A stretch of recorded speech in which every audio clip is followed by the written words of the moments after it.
I certainly hope that you're doing well. I'd like to thank you for supporting our gospel meeting, whether you came and worshiped with us in person or if you've watched these videos online. Either way, it means the world to me, and we, as the Pleasant View Church of Christ, really do appreciate your support. Last night, I was given a card for the Servant podcast ran by Brother Joshua Alley.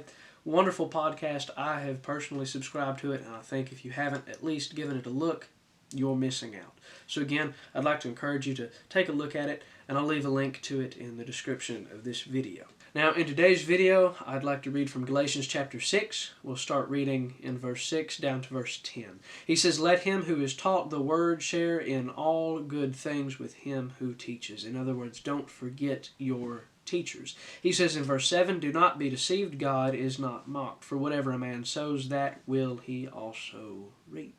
Sounds very familiar, doesn't it?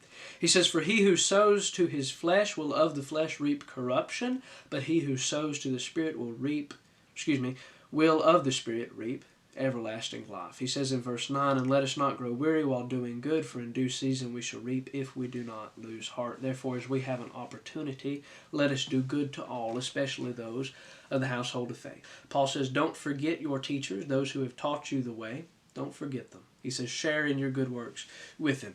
He says, do not be deceived. God is not mocked. He says, for whatever a man sows, that will he also reap. Now, that sounds very familiar to us. Every good farmer knows that you reap whatever it is that you sow. And we hear that time and time again. You reap what you sow. You reap what you sow. But it's true. It is absolutely true. In verse 8 we see, "For he who sows to his flesh will of the flesh reap corruption." In other words, if you're sowing or you're doing these things for the world and you're living in a worldly way, he says you're going to reap worldly rewards. And that might not be too good.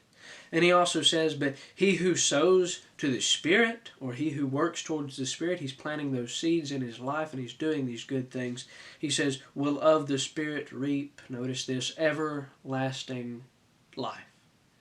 He who sows to the Spirit will reap everlasting life. He says, "And let us not grow weary in doing good, for in due season we shall reap if we do not lose heart."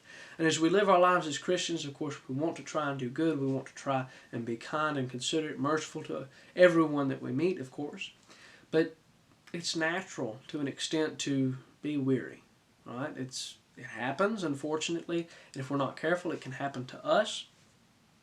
But really, it happens more than you might think. But Paul writes, don't become weary in doing good. He says, there's good reason for that. He says that in due time, and again, that might be next week, that might be a month from now, a year, 2 years, 5 years, 10, might be an eternity from now.